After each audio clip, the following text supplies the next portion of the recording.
Hey everyone, welcome to Balanced Bodybuilding Radio, episode 12. My name is Leemarie and I am a glam girl bikini coach and an NPC bikini competitor. And I am here with my coach and my co-host. Hey guys, it's Amy Enger, founder and CEO of Glam Girl Bikini. So today's episode, we are going to talk about habits, how to create good habits and how to stop creating bad habits. And we are going to take a look at a book called Atomic Habits by James Clear. It is an amazing book. We highly recommend that you get this book and read it. But we're just going to go through our thoughts of this book. But first, I have a random question. It is kind of on theme for today's episode. So if you guys have any questions for us having to do with the topic of fitness, nutrition, balance, bodybuilding, any of those things, or if you just have a random question you want to hear us answer, go ahead and send us a message on Instagram at Balanced Bodybuilding Radio, or if you're watching on YouTube, you can go ahead and leave it in the comments. Okay, so here's my random question. What is one bad habit that you are determined to kick, but you still struggle with, or one habit that you are proud of yourself for making it a good habit recently? Or you can do both if you can think of one of both. Okay, yeah. So I know one habit that I always struggle with every prep is posing. And so that's one that I'm trying to re-implement here coming up. I love that. Okay, so I have a bad habit too, and this has been lifelong. I have a bad habit of slouching. I have very poor posture, and I feel like becoming a competitor has helped a little bit because of the whole posing thing. And so I am determined to kick that bad habit, but in the same way, like you, I'm determined to make it more of a habit to practice my posing because I know that practicing my posing is going to help me overcome the habit of bad posture. So if you guys are listening, let us know in the comments or shoot us a DM. What bad habits are you trying to kick? What good habits are you proud of yourself for making recently? And did you learn anything in this podcast that will help you with either of those things? So I just finished reading Atomic Habits. I started it a while ago, but I just finished it. It's an incredible book. Had just a couple of, as sort of an introduction, just a couple of thoughts that I really loved from the book. It starts out by talking about the idea of getting 1% better every day, which I love because as a perfectionist, I want to be 100% better every day, but that's too overwhelming. I mean, even being 10 or 15% better every day gets kind of overwhelming, but most of us can think about becoming just 1% better every day. And I love that idea because those 1% add up a lot over time. And then another takeaway that I got is I hear a lot of people say, I just don't have the time to do this. I don't have the time to do this. And usually they're referring to habits that they wish they had in their life because they know they're good, but they just don't feel like they have the time. And so there was a sentence in this book in the first chapter that says, good habits make time your ally. Bad habits make time your enemy. And so I think a lot of us don't realize just how much time we waste doing things that are unnecessary. And good habits actually can get you more time. They can save you time later. So another idea this book talks about is the layers of behavior change. So when you're thinking about implementing a good habit, they talk about 3 layers. The first one is outcomes, which would be like your weight loss or your, competing, things like that. And then the second is the process. So, finding a gym routine, workouts, cardio, all that. And then the third one is identity, which is really key in this book, is becoming the person who does this. And so it becomes like who you are, not just something you do. And I love that idea. I've tried to implement that in my own life to just live as if I was the person I want to be. And so it's just, there's one more phrase, and it is decide the person that you want to be and then prove it to yourself with small wins. So it goes back to that 1% better. So that's Mhm. my sort of introduction and what really impressed me about this book. Do you want to just give some thoughts that you had about this book, and we'll jump into the 4 laws of creating a good habit? Yeah, just with the identity thing, it's funny because Brittany and I had done a podcast on self-sabotage on our other podcast, Prep Life Podcast, and we were talking about how, if we are presented like with cake, for example, and we just say, I'm not eating cake right now, Mhm. because I'm on a diet. Or if you say, you know, I am a bikini competitor and you're identifying yourself as that, and I don't eat cake anymore or something like that. Just like the verbiage of just making something temporary that you're giving up versus like seeing yourself as an identity where you're thinking about your goals and, you know, Mhm. Mhm. all I that, love that. and allowing your habits to like reflect that identity. It's very powerful. Mhm. I had a personal experience with that just recently. I was in a conversation and we were talking about, I think, coffee drinks or something like that. And someone was describing a drink to me and I was like, oh, is it sweet? Like, does it have sugar in it? And then they said, oh yeah. And I immediately was like, oh, I don't eat sugar. And I know that I can eat sugar, but it kind of just jumped out at me. And I was like, oh, yeah, I'm an athlete. I don't really drink calories. That's not what I do. And saying it like that felt so powerful. Like I was taking ownership of it instead of, oh, I can't. It just sounds so different. Mhm. Yeah, because then it's not a temporary thing, Hmm. and it's, you're connecting yourself with a new identity that you perceive. So, yeah, we're going to talk about the 4 laws too, which I think, on how to create a good habit. So there's 4 different laws, and the first one is to make it obvious. And I think this one's really great. If we were to take my example of posing, for example, one of my biggest takeaways from reading that book was habit stacking. So Hmm. I'm going to kind of jump to like the third part of this, make it obvious law. But if you can take a current habit that you do right now and then implement your new habit that you're trying to create, it makes it so much easier because you have something steady that you're doing every day, and that's already in place. So it makes it more automatic when you pair it with something that you're trying to adopt. So for me, like when I'm trying to be intentional about posing, I know that I weigh myself every morning, first thing when I wake up. So if I put my heels next to the scale, then I'll slip my feet in there, go through my routine, even if it's just like a minute of working on it. But then I know, like, okay, I weigh myself and then I pose.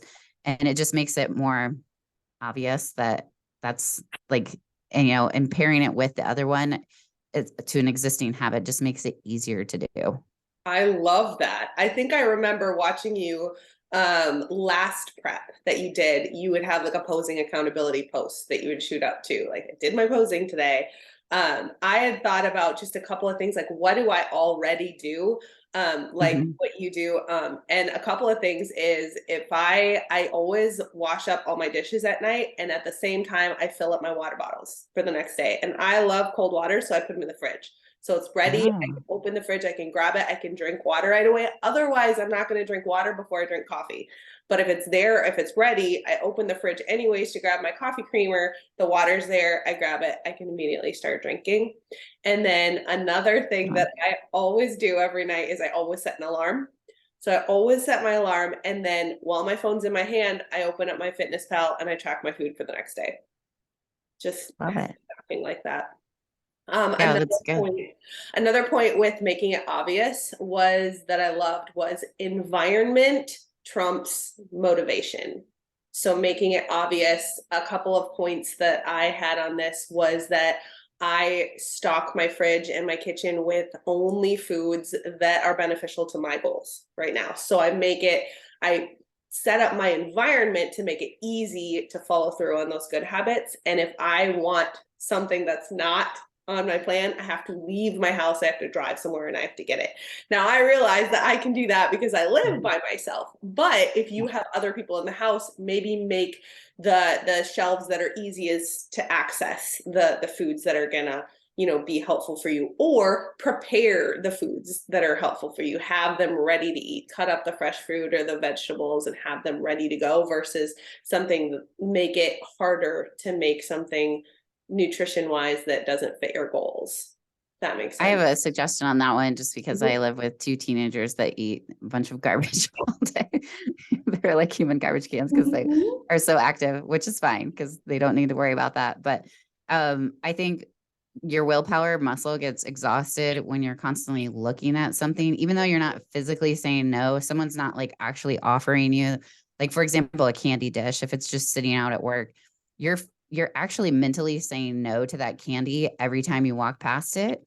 So if it's visual, if it's out in your sight line, you're more likely to eat it. Like they say, if you have a cookie jar that's like clear and it's sitting in your kitchen, every time you walk through the kitchen, you're mentally getting worn down by having to say no to taking that cookie versus having it in like a pantry or somewhere that's kind of out of sight. So my kids have a separate pantry where they keep all their snacks.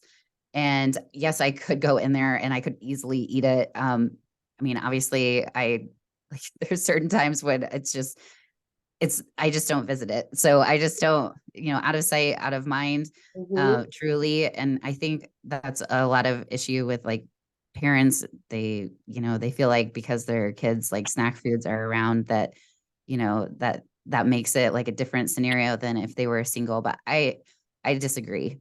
Yeah. So, Well, and but that, also like another note too, and I'm sorry to interrupt, but no, you're just good. before I lose my train of thought, freezing things is another really good option. I think I was talking to one of my competitors. She celebrated like her grandparents' like anniversary. So she froze a dessert so that, she wouldn't like it would take effort. If something that's frozen, it's like it slows you down, first of all.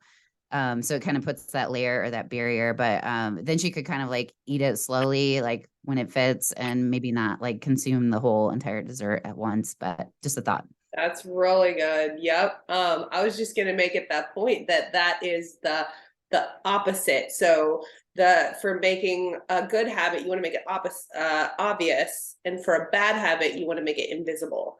So the whole Mhm. thing about having your kids have that whole other pantry, it makes their foods invisible. You have to have the effort of going to that pantry and getting it.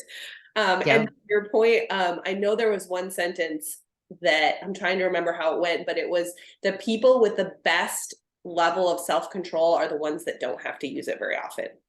And so that was your Mhm. whole point. Like, try not to have to use that self control constantly. Yeah. Save it, you know? Yeah.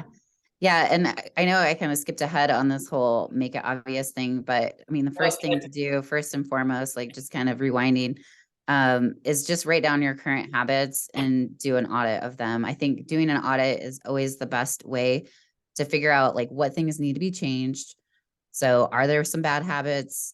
Just take an inventory of what you're currently doing, like all of your actions throughout the day, and then figure out where, like, if you're trying to create a good habit, use an implementation strategy and make intentions like I will, Yeah. plug at the behavior. So it's like, let's say I will Those. do my cardio Yes. at 5:30 a.m. or 6:30, or I don't know, whatever it is, in this location, and make plans, like have the behavior of the time and the location. It's really important to be specific about that. And, using again, that verbiage is so important. Like, I will do this, like I'm setting this appointment. Anytime you like say, okay, well, I'm going to do this tomorrow, but like you're not giving a specific appointment time and location, it is very likely that it will get pushed to the side because we are all busy. We have things that get in the way. And like for me, I know that if I didn't do my cardio first thing in the morning before I even like eat, go to the gym, probably wouldn't happen. So basically what I do is to make time for my cardio is I wake up earlier than what I normally would, fill it in that slot. and make that appointment. My gym time is very consistent. Meet with a training partner at a location. We have it planned ahead of time. We have our specific time we're meeting each other. Mhm. Those are ways that you continue to repeat a habit in a consistent way. When, it's something that's important from doing that audit, you find that like, okay, this is going to propel me towards my goal, and making, those arrangements so that it actually happens. Mhm. I think one thing too that's helpful when you are doing that audit, it helps you be honest with yourself, is realizing that in effect, there aren't really good and bad habits, but there are habits that are effective, and they're habits that get you closer to your goals, and habits that are going to pull you back from your goals. So a Mhm. lot of people are like, yeah, I have this bad habit of drinking too much caffeine. Just using a personal example, right? But we say it like it's our one vice. It's a bad habit. We know we shouldn't. But if I really think, okay, is this habit helping me towards my goals, or is it not? Is this an effective habit, or is it actually, not helping me get towards my goals? Am I relying too much on that caffeine? Is it, getting me exhausted? Am I losing, is it messing with my hormones, my health? Like, is it getting me closer to my goal or not? I think that helps us get real honest with what is actually good and bad habits as well, by just changing that verbiage too. Yeah. So okay, so number two is to make it attractive. Or for the opposite, for a bad habit, you want to find the benefit to avoiding a bad habit. So a I'm couple making it unattractive. unattractive, right? Yeah. So a couple of things that I do to make something attractive is I save YouTube videos or shows for doing cardio. And I don't watch them. I don't let myself watch them unless I am doing cardio.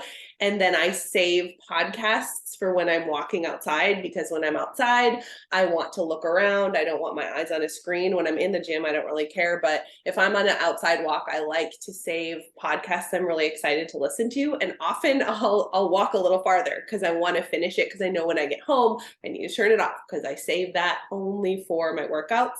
And then I also make a to-do list, because I get such a satisfaction of checking things off the list. So sometimes I have a long to-do list, but if it's short, I'll add things that I know I will do anyways, like drink a gallon of water or something like that. Like I know I'm going to do it, but it's just, for me, I get a little bit of a high checking those things off and seeing a list that's all checked off. So I do that for myself just to make it more attractive. What do you have on that? Um, okay, so this is maybe a weird one, because so this is or use temptation bundling is this part of this Sure. law. So you're pairing that action with something that you want to do with something that you need to do. Mhm. So I'm trying to think of a new like example, because I know I've given the same example like with cardio, where I like watch my junk Bravo Yeah. shows and things like that. But I mean, maybe this is something. So I don't really like drinking water, like just plain water, but I'm drinking this polar dragon fruit lemonade seltzer water, and it like the bubbliness and like the flavor is something I enjoy, but Yeah. I don't just necessarily like just enjoy chugging water. So I guess I don't know. I don't know if that would count, but Yeah, probably totally. not. Um, Another point that they made under this one was to change the perspective. I think this is a really well-known one, but of I don't have mhm. to, I get to. And Yeah. it made me think of something you told me one time, Amy, and it was the term "we are elite eaters." And Mhm. that changed my perspective a little bit too, about thinking about all the foods that I can't eat. And it totally changed my mindset to no, I'm an elite eater. I don't eat those foods. I eat these foods because they get me to my goal. And it's so much more empowering to think I get to go to the gym. I get to compete. I get to, do this or do that. I get to be healthier. I get to live this life. I can be the fit mom, or, the fit career woman, or, wherever it fits into your lifestyle. I get to Yeah. do this. because I want to. And so I'm gonna become this person, and that plays into the identity again. But it just reminded me immediately of what you told me that one time, and I just grabbed onto it. And I would think of that when I'm with my family, because that's kind of the one time that I'm around foods that I don't really eat. And if I ever kind of feel that, oh man, everyone's eating it and I can't, it's like, no, I don't, because I'm an elite eater. And it Yeah, just changes your whole perspective. definitely. I like that a lot.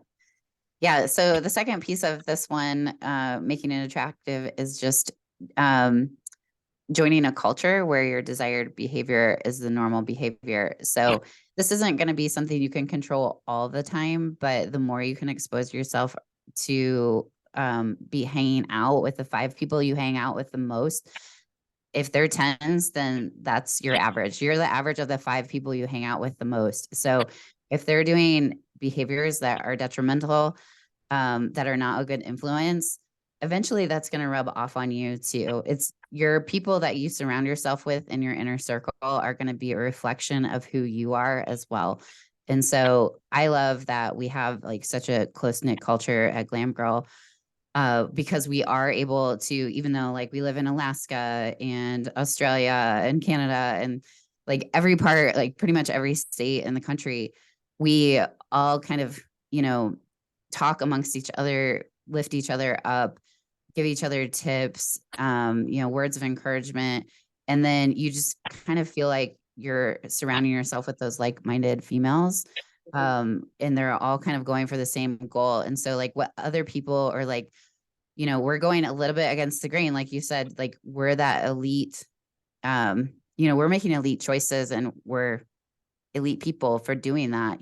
We're going to have elite physiques because we are making those exceptional choices.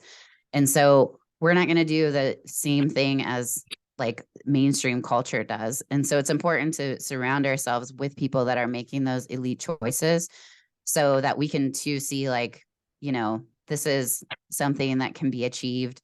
When we see other people doing it around us, it sets us up for an environment that, we can feel support because, we are a social society. We're beings that need to have, you know, a support system. We're not meant to be like lone wolves. Yeah. I think I love in this day and age too how social media can play a factor in that too, because of Yeah. the people that we have all over the world.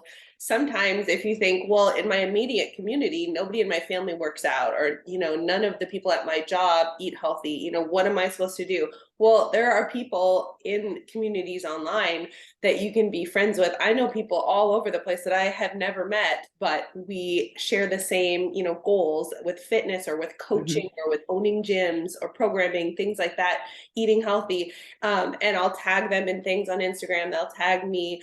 With our team, we doing this summer challenge, we are tagging each other in our step goals or our daily workouts, or we checked off all our boxes today, or we hit the 000 macro challenge. And it's so fun and empowering, and you want to do it to be part of your community, and it's not weird because everyone's doing it. You're part of that. So I love the social media side of that too, how that really opens us up to this community as And well. the antithesis of that is that it can be a negative impact on you. Again, if you're following people that aren't bringing you into a good headspace, Mhm. that they're constantly, being negative online and things, those can really affect you as well. And again, whatever content you consume, it's going to be a reflection of who you are as well. So you just have to be really careful about the quality of the content that you're consuming. Yeah. And so, that's why I feel like sometimes you can't control like what a podcast says or like what a YouTube video says, but you can listen to an audiobook. And there's times where I have to just kind of disconnect from social media because you're not controlling the script in that situation. Like your feed is just pulling up whatever is there, right? Yeah. So that could be like the opposite where it could create bad habits as well. Um, Right. okay, so I think create a motivation ritual is the next piece of make it attractive. So do something you enjoy immediately before a difficult habit. Um, do you have like an example of that? Doing something you enjoy before doing something hard. Hmm. Yeah, so I don't Okay. know if this counts, but Okay. so I am trying to limit my caffeine right now, but I Uh-huh. used to drink a lot of energy drinks. And one thing that I did to limit that was I would not let myself drink an energy drink unless or drink caffeine. I would usually drink like a cup of coffee in the morning. Sometimes I would have decaf, sometimes regular. So that was like my coffee. But if I was gonna have another source of caffeine, it had to be a pre-workout. So, but it like was something fun that I looked forward to before the gym. And so I would save that. It's like, no, you can't have caffeine unless you're going to go into the gym. And so that was just the first thing that came to I mind. like it. Yeah. No, that's really good. Yeah. I think that can create the ritual for sure. Um, Well, another yeah. point too, if you're limiting caffeine, for me, carbs give me tons of energy. So on purpose, I put the bulk of my carbs pre and post workout. And everybody knows carbs are amazing. They're fun to eat and everything. So that's kind of the same thing. Like you get to eat your pre workout meal, then you go to the gym, and then it's kind of sandwiched between two rewards. So my pre workout, and then I go hard in the gym, and then I get to eat my post workout carbs. That's just another thing I really look forward to with the gym. Yeah, definitely. I like it. Okay. So that brings us to the third law of make it easy. Do you want to take the first one? Yeah, so make it easy. And then the opposite of that is make a bad habit more difficult. So, a quote that I really love about this point is the best is the enemy of good. And my dad had this great quote when we were little that he would tell us, and it was anything worth doing is worth doing poorly. And at first you're like, wait, that doesn't make sense. But our family is classic perfectionists. So a lot of us are perfectionists. And when you are a perfectionist, a struggle you have is if you don't think that you can do something perfect, you will never even try.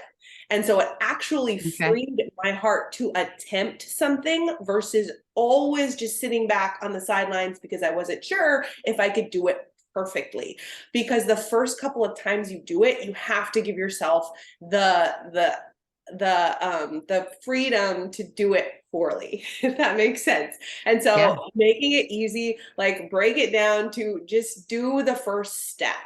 Another thing that I thought was really interesting, it wasn't even in this chapter, I think it was in the summary of the book, but they said one study of over 1,600 people found that the ones that tracked their food lost twice as much weight as the ones that didn't. But they didn't have any sort of a goal that they were sticking to. They were just writing down their food. So that's all they did. And I think that's a Hmm. great place to start. If you're overwhelmed by, counting your calories, just start by writing out your food. If you're overwhelmed by going to the gym, just start by walking around your block every day. Like make it Hmm. so easy that it's just a no-brainer. It's not intimidating. You don't have to take on the whole mountain, you just have to take one step. And then also, Yeah. oh, sorry. Okay. Well, just one other point too, the less Yeah. energy it takes, the more likely you are to do it. So making it super easy. Just walk to your Yeah. mill and back. Just get. Yeah. You reminded me of a part of the book where he talks about the 2-minute rule and Mhm. how a lady really wanted to run a marathon, and he was like, just start with like what you can do right now for 2 minutes, like just jog for 2 minutes. And she eventually like would build up on that and build up on that, but like really condense it down, like descale those habits so that they're easy to do at first. And like you said with I forget what you were referring to before, where you said that like once you start doing it, like the motivation keeps like going and building up and you keep getting that momentum forward.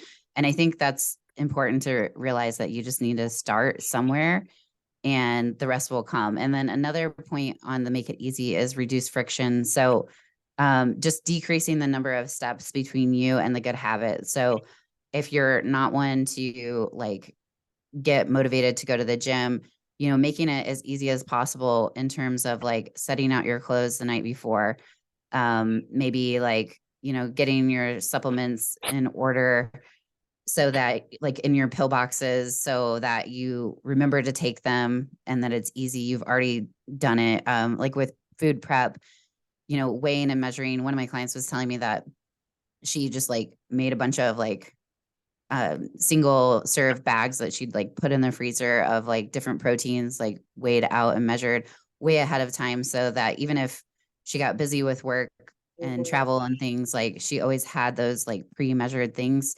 available, ready to go. So it just allows you for no excuses, basically, and for more chances to like delay or hit the snooze or, put it off until tomorrow. So just kind of reduce those number of steps to get there, and that'll make a big difference.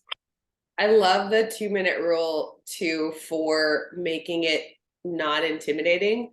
Hmm. Because what you can do is you can do it every single day then.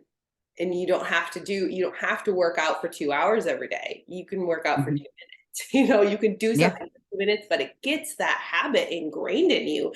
And then more often than not, you are going to work out for longer than 2 minutes. Like for me, what I'm actually gonna start doing with this 2-minute rule is pose.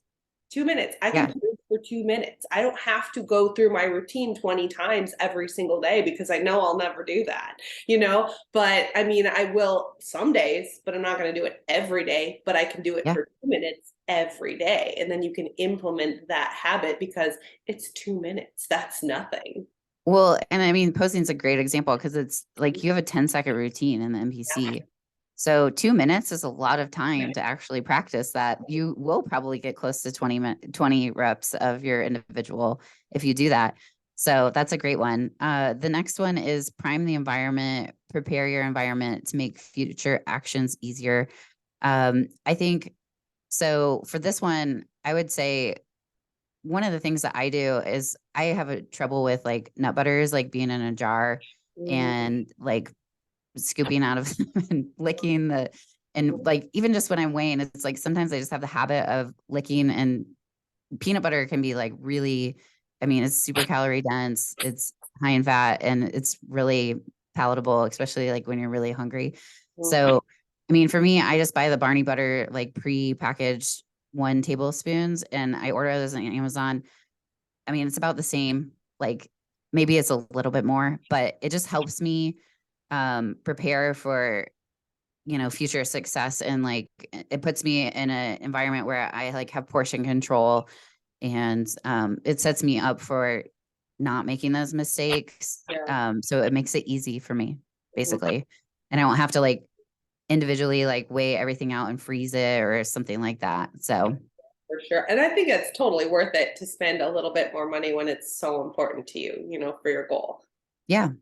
I think for me, one thing setting myself up to succeed is I try to always make sure that I have my post workout meal with me in the car. So, like in a cooler or something, because I know Yeah. that by the time I leave the gym, I'm really hungry. And if I wait till I get home, I might not make it. You're driving by so many places. Maybe you have to stop and get gas, like all these things. You are so hungry. It's so easy to be like, oh, I'll just make Hmm. it fit my macros. And then, yes, I can make it fit my macros, but it might mess up the rest of my day. And if I get in my car right after the gym, have something right there to eat, then I'm fine. Then I can do whatever errands I need to do before I get home. And that's just something that I know for myself. I need to have that ready to go when I'm done working out. Yeah. And then the next piece is master the decisive moment. So just optimize the small choices and deliver an outsized impact. So I think here you have to, so I'm reading right now, uh, what is it called? It's by Jocko Willink, Extreme Ownership, Mm. where you have to prioritize. I mean, on the battlefield, obviously, it's like very prevalent. Like it's life or death if you're not prioritizing like what needs to be addressed first. Like, maybe it's like get cover on like, who's trying to move from one direction to the other, like away from the enemy. But like on our level, like with the prep level, I think it's important to see like, okay, yeah, there are all these different things that you have to do. Like you have a laundry list of things, but like, what's the one thing that's like really like you need to do the most? and do that first and prioritize that. And, you know, Brian Tracy has that book called Eat That Frog. And like, what is that Eat That Frog activity that you have to do that will kind of propel you to have success the rest of the day? So like, what's that one thing that maybe it's not the thing that you love the most, but it's the one thing you need to do first. So I think just like kind of looking at like all of your tasks, like what's going to have the biggest impact on my results. So like maybe today, like I'm not going to be able to hit my steps. I'm not going to be able to like get to the gym, but like, can I prioritize my nutrition? Absolutely. So, you know, maybe you're sick or you're traveling and like something goes wrong with the workout. We got to keep in mind that like 80% of our results is going to be nutrition based. And that's going to be a lot easier to manage. And you're going to have the biggest bang for your buck.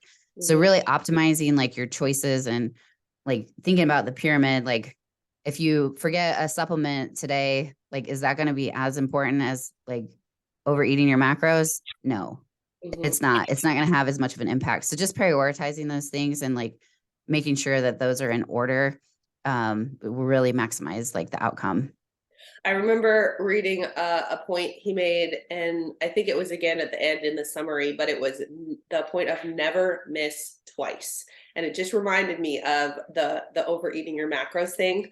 Hmm. I think a lot of people, when they overeat and they think, "Oh, I blew it," they immediately wash out the rest of their day. When Hmm. really, don't miss twice. Like if you miss it once, great, get right back onto it. And so he made the point of like, if you miss a workout, that's fine. Don't miss two, like go back the next day. But I think a really, really good one to have in mind is if you mess up a meal, make your next meal healthy. Just get right back on track. Don't let that, spiral into like a whole day. Or even if it does spiral a whole day, maybe it's your Friday night. Don't let it go into Saturday. Get right back on track. Don't miss twice. And say Yeah. you miss once and then you get back and then you miss once again. Like we're learning, we're growing, we're getting better, but don't miss twice in a row. Put all your energy into getting right back on track the next point. Yeah. And I think that skipped ahead to law four, make it Oh, satisfying. But I think there's one more thing on make it easy for the third law that we would be remiss to skip over. So automate your habits, invest in technology and one-time purchases that will lock in a future behavior. So whether that's like you're investing in a coaching package that's going to take care of your prep and like your your programming and like your accountability for a long term, or maybe it's investing in the premium app of MyFitnessPal so that you can like, you know, um, add your meals quickly and make sure you're staying on track with your macros. Because like the non-premium, the free edition, it doesn't allow you to do the macro goals, whereas premium does. And just doing that one-time purchase will really make you set up for success like the rest of the year, essentially, by using that technology. So, um, okay. So making it satisfying is the fourth law. And as you mentioned, never miss twice is a great one to think about. Another one would be use reinforcement. So give yourself an immediate reward when you complete your habit. And this can be really basic and really simple. Um, so for me, I always try to do fasted cardio because I'm always really hungry in the morning. And I feel like it's a reward to be able to eat. So if I can hold off on eating my first meal, it kind of gives me motivation to just get the cardio done so that then immediately I'm going to get to eat my breakfast that I'm hungry for. Or like I always have protein ice cream and oatmeal because those are kind of like my prep desserts. I have those after a workout. So again, like it's my reward for like after I work out, like being able to have like the protein ice cream and things like that. So that's my example. Do you have any? I wrote down a couple. Like I said, I like checking boxes. So I love doing a challenge like the summer challenge we're doing right now because I can check off the box of working out. After I work out, I can check off the box of my steps. If I am not feeling like going outside and walking that day because it's 90 degrees in the middle of the day and I don't feel like it, I can think in my head, but I couldn't check off the box. And it's amazing how much that gets me out there. Like, I don't want to end that day and not be able to check off every box. And, it Yeah. gets me out at night sometimes if I haven't walked during the day, or it gets me chugging my last bottle to hit that gallon. So just find what you love to do and try to tag that onto your habit. I do love Absolutely. posting screenshots too and tagging my other fitness friends, tagging the other coaches here or my athletes. So that sort of makes me feel like a little bit of a reward. Or taking a screenshot of my watch with my steps or something like that. I'm friends with a couple of people on the fitness app. You can be friends with your friends that have the same watch as you. And so then you can kind of check and compare your steps to theirs or stuff like that, which is just kind of fun. And all of those things help me feel a little good, a little bit good, but they also go along with my goals. So it's not like Mhm. I'm going to do this workout and then if I work out every day this week, then I'm going to go out and have pizza. Like that's not going to help my goals, but there are a lot of rewards that I can find that are either neutral or beneficial towards my goals. Yeah. And maybe it's like, you hit a new goal weight or something. So you buy yourself a cute outfit. Mhm. I think that's, just like kind of encouraging yourself to do stuff like that. Another point here is make doing nothing enjoyable. When avoiding a bad habit, design a way to see the benefits. So, any examples for that one? Avoiding a bad habit. Um, I'm trying to think of like bad habits that they're talking about. I know he did talk a lot about like the habit of smoking and how that's a bad habit, but I kind of go back to the point of I think it was back in number two, which was like find the benefit to avoiding it. So maybe to just think about the benefits you're getting by avoiding that bad habit.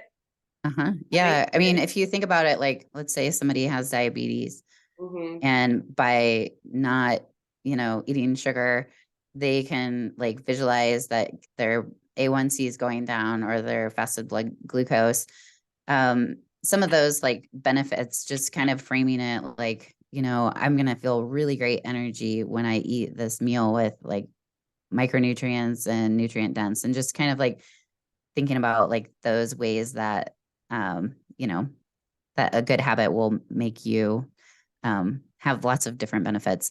And then I think we kind of talked about a habit tracker in a way. Well, you had mentioned like with the challenge, like the checkoff lists, right? So I think there's different ways to track habit streaks and things like that. And just like the phrase, don't break the chain. So just consistent, like, you know, we're doing this challenge for 90 days and like just staying consistent every single day. Like, don't break the chain. I know in 75 hard, they have you like restart the 75 days. Like if you miss one day. Another thing too is like with my Apple Watch, like if there's one day that I don't like circle out all of my rings, like it makes me just feel incomplete. Mm, So I don't want to break that chain of like hitting my move goal every day or like hitting my exercise goal. So those are some things that I would suggest in that one. Any I ideas know, that you yeah. have? Yeah, I know my fitness pal will log your streak for you. So Yeah, yeah. congratulations, you logged for 250 days in a row. And I remember a couple of times, I know the last show I did, I the next day, like I kind of just ate intuitively. And I know that's probably not good for some people, but for me, if I eat intuitively, I usually probably undereat. Like I'm just Hmm. kind of relaxed. I have what I want. Especially right after a show, because I'm living on the high of the show and eating tons of food is just not like deep in improvement season. It would probably having an intuitive day would be worse than like right after a show for me.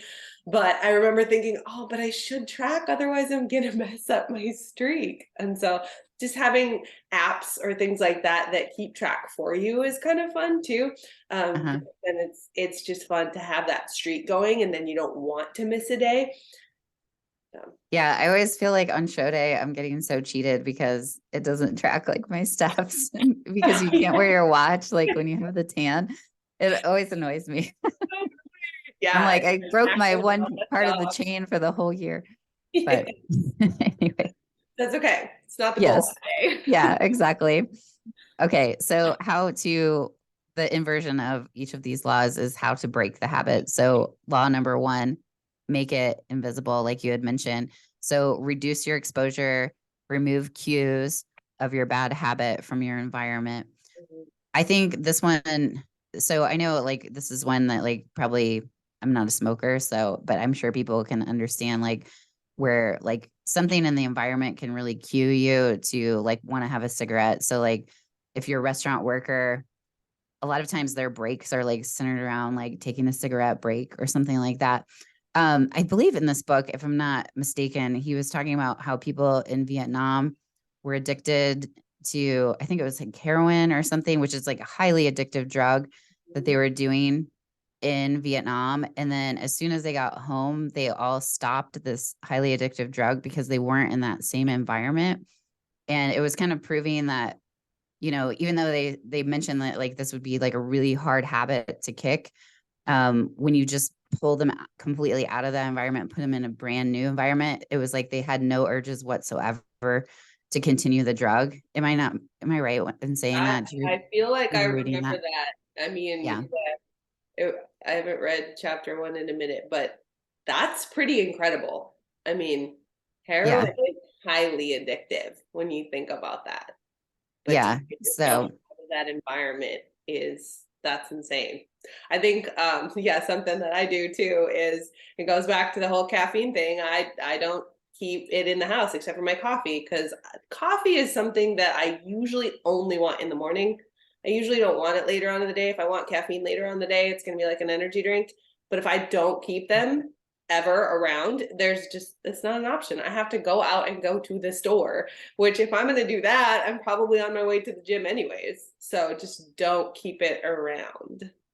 yeah, so I had a rough time at one point in my life when like my mom had been diagnosed with breast cancer, and um I was just going through a really rough patch, and I would have this habit of every time I would drop my kids off like for a practice or something, I would go to the Sonic drive-through and have like one of those big like blasts that are like your calories for the whole week basically in one thing, right? Because it's like 3,000 calories for one of those I've things. never been to Sonic. Oh my gosh, don't go. it's it's not worth it. Um, So funny. they're definitely highly addictive. And so I obviously got in this habit, and I mean, I was at the highest weight I'd ever been. And I was trying to kick that habit. And what I did was I realized like it was kind of like the void of just like being by myself. Like it was when my husband was traveling and like I would drop my kids off and I would be by myself. So like instead, I just replaced that activity with something that still felt like I was like getting that rush, like that dopamine rush of like going through a drive through. I would get like a decaf, like Americano with the sugar free, like chocolate syrup at Starbucks, or like do a latte, like something that was way less calories, but like I was still getting like I was still having the same cue and the same trigger, but I was just trying to replace it with something different. So I think that can be like, there can be a lot of things that can be switched out if you still are in an environment where you can't like get out of a cycle of something where like the cue is still kind of there, and just replacing that habit with something that's like less damaging. So, if you're a person that drinks regular soda, maybe you really like maybe you're a recovering alcoholic and that's like your vice that you go to, like this diet or like a soda, like to have that like just feeling of like a drink, right? And so just replacing that with like a diet Coke instead can be a better habit that would be less damaging, obviously, but you'd still be getting like that same kind of like trigger cue response Mhm. type of situation.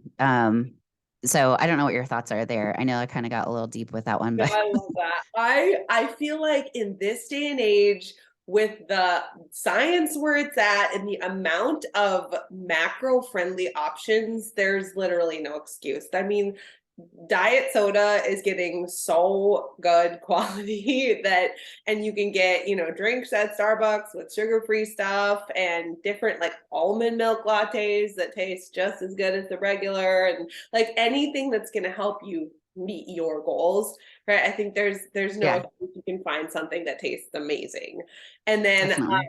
something you said too that just goes into the next point. So the opposite of point number two would be to make it unattractive, or what how they phrased it was to find the benefit to avoiding it, to avoiding the bad habit. And something that just kind of clicked with me when you were talking about that is saving money. And so when I quit drinking caffeine Oh and yeah. buying energy drinks every day, if you go to a gas station and you buy an energy drink every day, I mean, you could easily spend like $3, $4 a Hmm. day, and you're Yeah. saving a lot of money. I mean, I know alcohol is not cheap, especially if you're going out to bars and buying those drinks. Like, think about the money that you're saving, and that is a benefit that you can see almost immediately. Like within a couple of Yeah. weeks, you can start seeing, wow, I'm saving a lot of money. So that's Yeah. something with that. Yeah. I like it. Yeah. Same with like prepping your own food versus like going out to eat. I mean, it's so much more expensive to get a meal out versus like making it yourself at home. And Mhm. it's a lot more macro friendly, I'm sure, at home as well.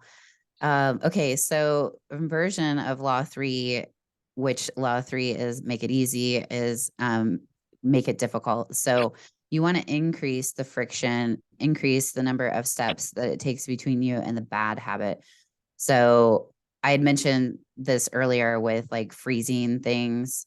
Um, it makes it harder to like overeat something that's frozen. You're gonna have like a brain freeze. It makes you slow down.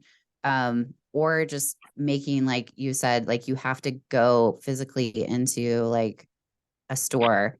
It's not like easy access in your apartment where it's like sitting in front of you.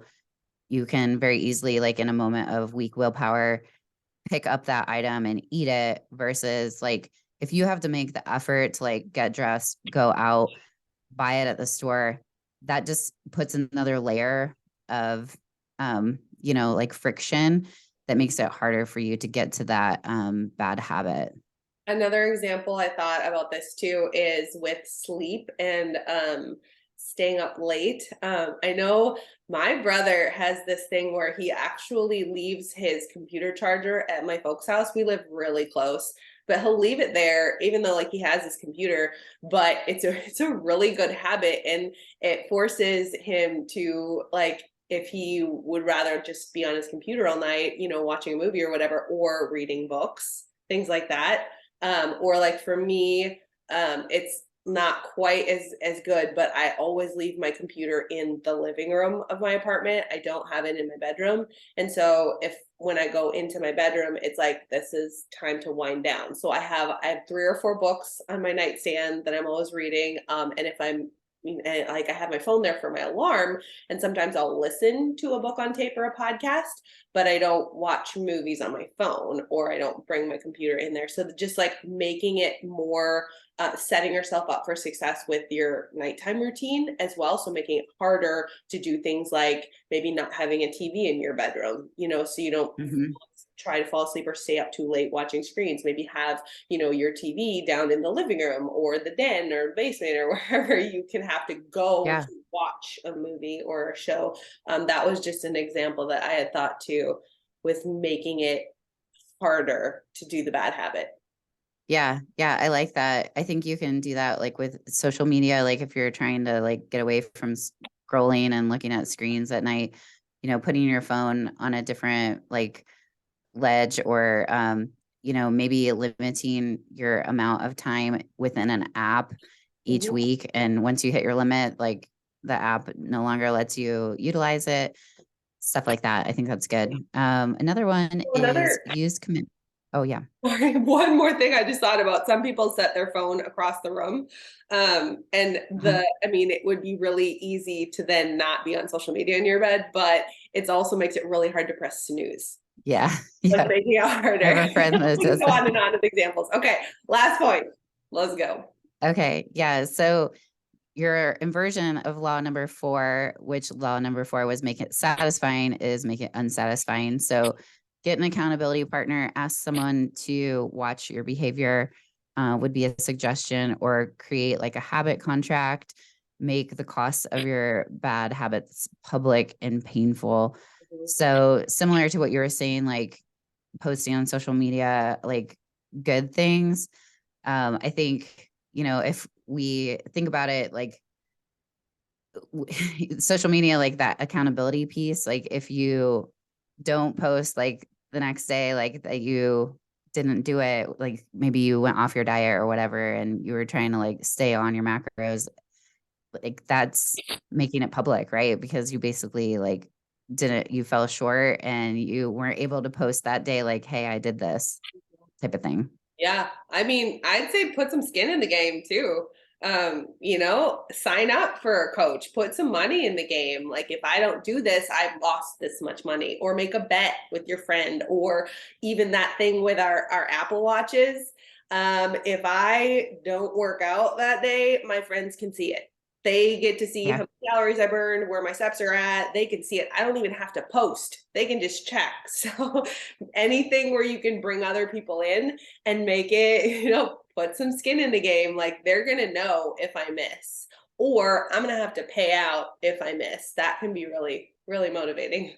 Yeah, I know in this book, he actually had an example of a guy that had a personal trainer, and the Mhm. personal trainer would put in, like, if I skip X amount of sessions, then I owe like this amount of money to my personal trainer or to like my wife to Mhm. take her, like, to let her like get something. It was something that like hurt, like he was not going to like the outcome, but it was like specific contract, like, I will, do this many workouts this many times a week. And like if he didn't follow that contract, then he had to like pay the personal trainer extra money or something like that.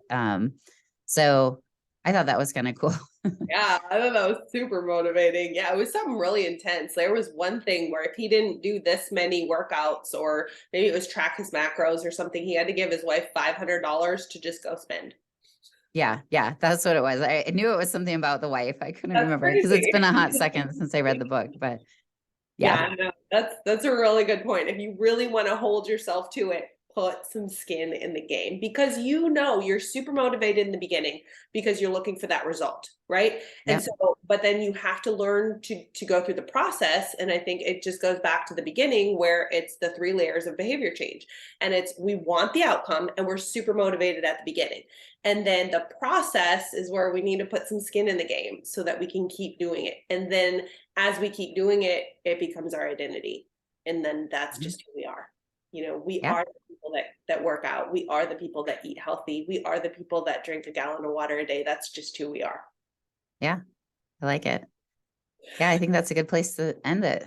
I love it. Okay. If you learned something today or have some thoughts that you want to share with us or a subject that you want us to cover, remember, shoot us a message at Balanced Bodybuilding Radio on Instagram, or leave us a comment on the YouTube.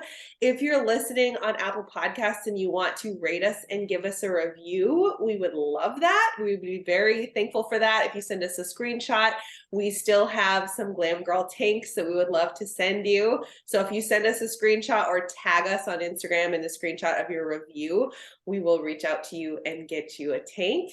And do you have any closing thoughts? No, thanks for listening, guys. This is Amy Anger, founder and CEO of Glam Girl Bikini. Have a great day.